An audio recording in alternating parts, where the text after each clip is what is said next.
नमस्कार। मैं बाबा अनिल मजुमदार। आज मैं जो कालपिशाचनी की साधना लेके आया हूँ वो बहुत ही विवस्थ है।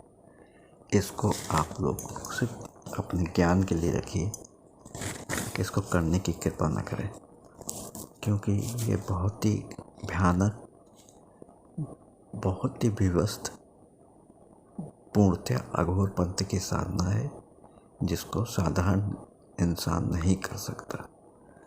उसके लिए मैं आपको बता रहा हूँ कि आपको करना क्या है।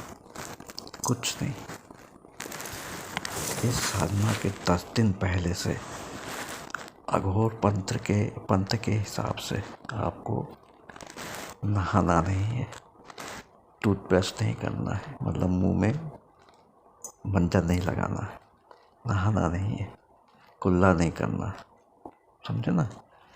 और जो है आपको गंदे बदबूदार कपड़े पहने रहना है। एक कपड़े को आप 10 दिन तक लगातार पहनिएगा। फिर इसके बाद जो और क्या करिएगा कि 10 दिन तक आप जो कुछ भी खाएंगे, जो मल त्याग करेंगे, टट्टी जैसे कहते हैं, मल त्याग करेंगे, उसके पूरे शरीर में आपको लेपना पड़ेगा, समझे ना। और अपने ऊपर अपना ही मूत्र जैसे कहते हैं, मूत्र को लेके बर्तन में उसको पूरे शरीर पर छिड़कना है, नहाना नहीं है। 10 दिन तक लगातार इसको करना।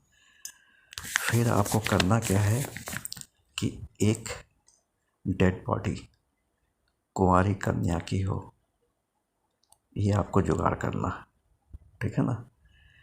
उसके ऊपर जो है विभिन्न तरह के लेप लगते हैं। ये आपको किसी एनाटॉमी का जो लैब टेक्नीशियन होगा वो बता देगा कि डॉक्टरों को पढ़ाई करने के लिए मुर्दा शरीर के ऊपर कौन सा लेप लगाया जाता है जिससे वो सड़ता नहीं है और महीनों क्या सालों तक पड़ा रहता है। ये आपको उनसे सीखना पड़ेगा, नहीं तो मैं ही किसी समय बता दूंगा आपको, ठीक है। वो एक ऐसा लेप होता है जो कि मनुष्य के शरीर को सड़ने नहीं देता।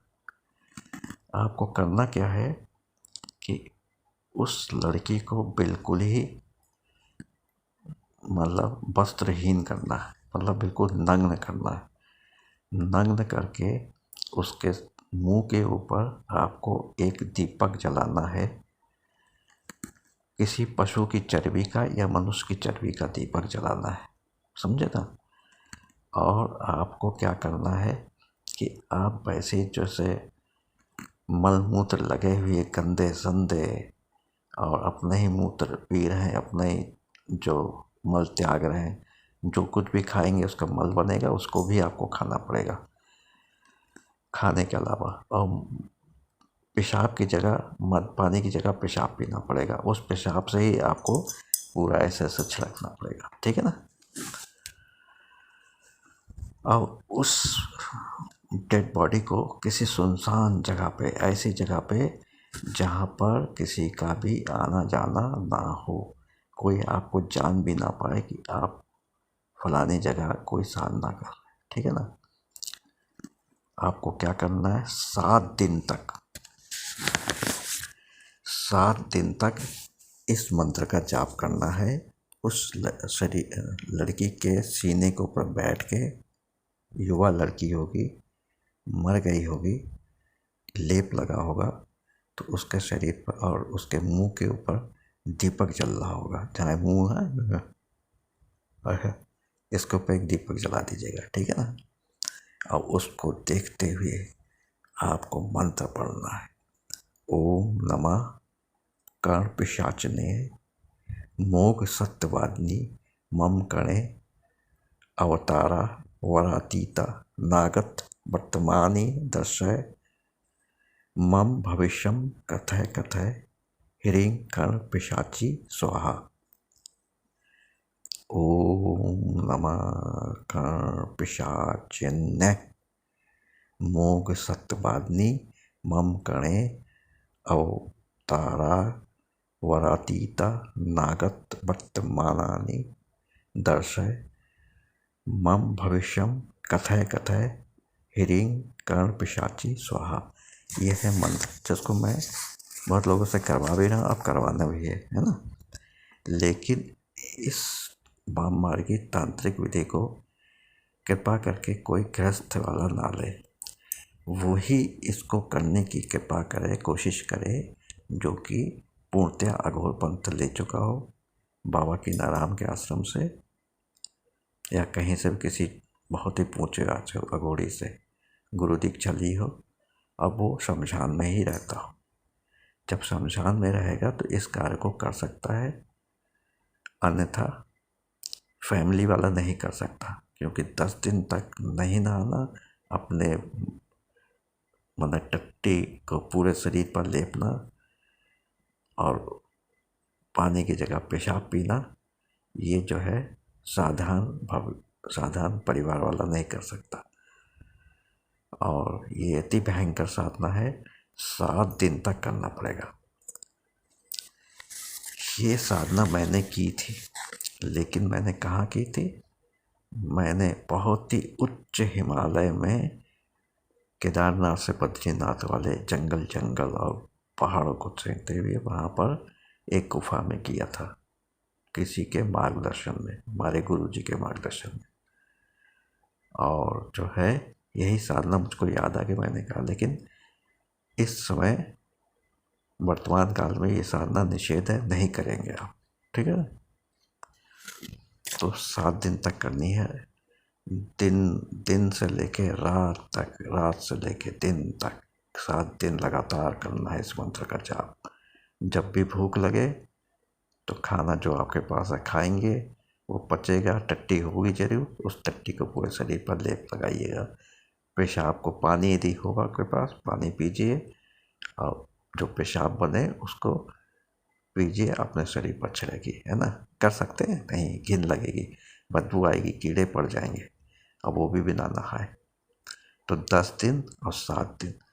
7वें दिन क्या होगा कि जो है आप करेंगे क्या कि हाँ, एक माला मनुष्य की हड्डियों की, छोटी छोटी हड्डियों की 51 हड्डियों की माला बना लीजिएगा, वो अपने गले में पहन लीजिएगा। एक माला 51 हड्डियों की, छोटी छोटी हड्डियों की बना के रख लीजिएगा, ठीक है ना। और उसको थाली में रख लीजिएगा। और भोग प्रसाद जो है माँ को जो चढ़ाना है वो किसी से आप जो है 7वें दिन मंगवा लीजिएगा, समझे नहीं, मतलब नॉनवेज और शराब, या पहले से आप लेके रख लीजिएगा, ठीक है ना। तो और क्योंकि मांस तो सड़ जाएगा, तो इसलिए उसी दिन मंगवाइएगा। वो आपका जो हेल्पर होगा, जो आपको समय पर खाना दे, पानी दे, ठीक है ना। 7वें दिन रात में अचानक किसी भी समय घर पिशाचिनी प्रकट होगी और कहेगी क्या चाहता है मुझसे। आप कुछ नहीं बोलेंगे, 3 बार 4 बार बोलेगी क्या चाहता है, कुछ नहीं बोलेंगे। फिर आप कहेंगे, उसके बीच में आप सोच लीजिए आपको क्या बोलना है। आप क्या बोलेंगे? कहेंगे माँ, इसमें माँ ना कहिएगा, इसमें जो है आप अपनी पत्नी के रूप में स्वीकार कीजिएगा। माँ, मैं आपको प्रेमिका या पत्नी के रूप में स्वीकार करता हूँ, और आप जो है मुझको सदैव पत्नी जैसा व्यवहार करेंगी, मेरे साथ हम बिस्तर होंगी, और जब जरूरत पड़े मैं आपको बुलाऊं, मतलब अपने काम वासना को संतुष्टि के लिए, और कोई किसी कार्य के लिए आप उपस्थित हो जाएंगे और काम करेंगी। तो वो कहेंगे अवश्य करूँगी, है ना। फिर कहिएगा कि आप मेरे किसी परिवार में किसी भी को भी आप मतलब परेशान नहीं करेंगी। वो कहे नहीं करूँगी। आप सदैव जो है मेरे कान में जो भी मेरे समक्ष होगा उसके बारे में भूत भविष्य वर्तमान बता देंगी। वो कही अवश्य बताऊँगी। फिर वो कहेगी कि तुम मुझको जो है वचन दो, तब भैया सोच समझ के देना। क्या कहोगे? हाँ मैं वचन देता हूँ। तो जब वो कहेगी कि तुम मुझे पत्नी या प्रेमिका के रूप में स्वीकार करते हो, आप कहेंगे हाँ मैं करता हूँ। वो कहेगी मैं तुम्हारे साथ काम वासना की संतुष्टि करोगे, आप कहिएगा हाँ करेंगे। वो कहेगी कि मैं जो भी तुमको धन ला के दूंगी तुम उसका सदुपयोग करोगे, एक ही दिन में खर्च कर दोगे, आप कहेंगे हाँ मैं करूँगा। अब वो कहेगी अच्छा तुम अपने परिवार के किसी लड़के या लड़की को मारकर उसका कलेजा ला के मुझको दे सकते हो, आप कहिएगा ये मुझसे नहीं हो पाएगा, इसकी जगह कुछ और मांग लो। तब वो हंसेगी और कहेगी ठीक है, लेकिन एक बात याद रखना, तुमने मुझे बुलाया है, मैं आ गई, लेकिन मैं आऊँगी जाऊँगी तभी अपने मन से। मैं जीवन भर तुम्हारे साथ रहूँगी, तुम्हारे पत्नी या प्रेमिका बन के। और मैं कभी कोई तुम मुझको बुलाओगे किसी के बारे में जानने के लिए, मैं तुम्हारे कान में आके उसका भूत भविष्य वर्तमान, उसके मन में क्या, उसका नाम क्या, पता क्या, सब कुछ बता दूंगी। और तुम ही नहीं, इस भारतवर्ष में बहुत बड़े बड़े जो संत महात्मा हैं, लोगों को देख के सब बता देते हैं या पर्ची पर लिख के बता देते हैं, सब ने मेरी सिद्धि की है, इसलिए जो है ये कोई नई बात नहीं, मैं सब बता दूंगी। तो वो कहेगी अच्छा मैं जा रही हूँ, है ना, मैं तुम्हारी 10 दिन के साथ नाव रहेगी, 10 दिन बाद तुम हमेशा के लिए मुझको पत्नी या प्रेमिका के रूप में पालोगे। फिर ये तो चली गई। अब आप क्या करना है कि जो डेड बॉडी आपने वो की थी उसको आप चुपचाप किसी नदी या किसी गड्ढे में दफना दीजिएगा, ठीक है ना। और फिर 10 दिन तक वही क्रिया, टट्टी खाइए, टट्टी मलिए, पेशाब पीजिए, पेशाब को छिड़किए पूरे शरीर में, टट्टी का लेप, टट्टी ही खाना, टट्टी और पेशाब ही पीना है। और ना आपको ब्रश करना ना कुछ, इसमें कीड़े भी आपके शरीर पर पड़ जाएंगे, क्योंकि टट्टी सड़ेगी, बदबू तो आएगी। आप नहाएंगे नहीं तो और भयंकर, मुंह नहीं साफ करेंगे तो अजीब सा आपको लगेगा। तो इस तरह से 20 दिन और 27 दिन, पूरा टोटल आप 30 दिन का ये कार्य है। भैया मेरे, मैं बार बार मना कर रहा हूँ, ये मैंने किया था, लेकिन अब मैं किसी को बताने में झिझकता हूँ। खैर ये ज्ञान के लिए है, जान लीजिए कि अघोरी लोग क्या करते हैं कल्प जातनी को सिद्ध करने के लिए शमशान में, ये बाम मार के जानना है। अब मैं कोशिश करता हूँ कि आपको जो है अच्छी दुर्लभ साधनाएं बताया करूँ, है ना। इसी के साथ मैं वीडियो समाप्त कर रहा हूँ। आज जो है अश्विन मास के कृष्ण पक्ष की आज नवमी, आज 10वीं है, आज 9वीं है, कल 10वीं होगी, एकादशी है ना। मतलब ये 8 तारीख का वीडियो है, तो अष्टमी है, 9 तारीख को 9वीं है, 10 तारीख को एकादशी है, और 14 तारीख को यदि कोई करना चाहे अघोर पंथ का साधक, तो इसको 14 तारीख को सूर्य ग्रहण है 8:34 से रात में। भारत में दिखाई नहीं पड़ेगा, लेकिन प्रभाव वही रहेगा, है ना। इसलिए साधना करना चाहे तो कर सकते हैं, चाहे पहले जिस विधि से मैंने बताई थी उस विधि से करिए या इस विधि से करिए, लेकिन ये सिर्फ शमशान साधकों के लिए। नमस्कार, जय हिंद, जय भारत। मैं बाबा अनिल, लखनऊ से।